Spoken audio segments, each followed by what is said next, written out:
चवंदा आहिनि त ॾात वॾी शइ हूंदी आहे। असां अॼु तव्हांखे हिन वक़्तु कास्बो जा ई मंज़र ॾेखारियूं था।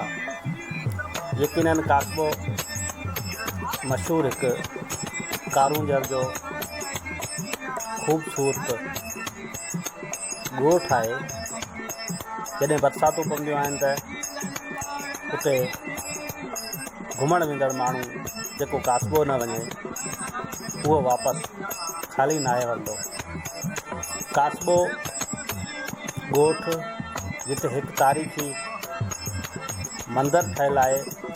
उन मंदर में तव्हां वेंदो त यकीनन सवनि जे तइदाद में मोर पखी उते तव्हांखे मिलंदा ऐं उनखे पालींदड़ उतां जो मक़ामी भगत जेको आहे उहे माण्हुनि जी ख़ूब ख़िदमत करे थो।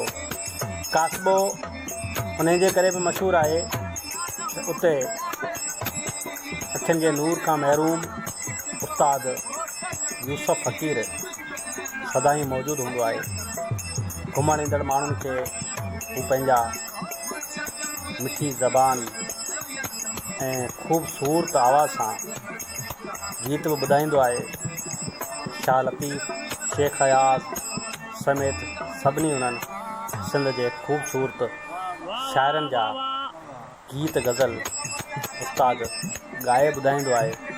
यकीनन उस्ताद यूसुफ फ़क़ीर अखियुनि जे नूर खां महरूम आहे, पर हुनजो आवाज़, हुनजो आलाप ईंदड़ माण्हुनि खे मोहे विझंदो आहे ऐं हू घुमण ईंदड़ साया उस्ताद जो आवाज़ ॿुधी ख़ूब लुत्फ़ अंदोज़ थींदा आहिनि। सकावत खाते उस्ताद यूसुफ फ़क़ीर जी का सार त नाहे लॻी, पर कारूंजर घुमण वेंदड़ सॼी सिंध मां ईंदड़ सया उस्ताद यूसुफ फ़क़ीर खे ॿुधी दिली सुकून महसूसु कंदा आहिनि। हिन वक़्तु नगर पार्कर में मौसम इंतिहाई ख़ूबसूरत आहे। बरसाति वसे पई ऐं कास्बो में मंदर ते हिन वक़्तु उस्ताद यूसुफ फ़क़ीर बि मौजूदु आहे, जंहिंजो आवाज़, जंहिंजो आलाप ईंदड़ माण्हुनि खे वधीक सुकून बख़्शे रहियो आहे। ज़रूरत हिन ॻाल्हि जी आहे त सकावत खातो उस्ताद यूसुफ फ़क़ीर जी सार लहे। यकीनन उस्ताद यूसुफ फ़क़ीर अखियुनि जे नूर खां महरूम आहे, पर हू फ़न ऐं हिन किर्त खे सदाईं ज़िंदा रखियो पियो अचे।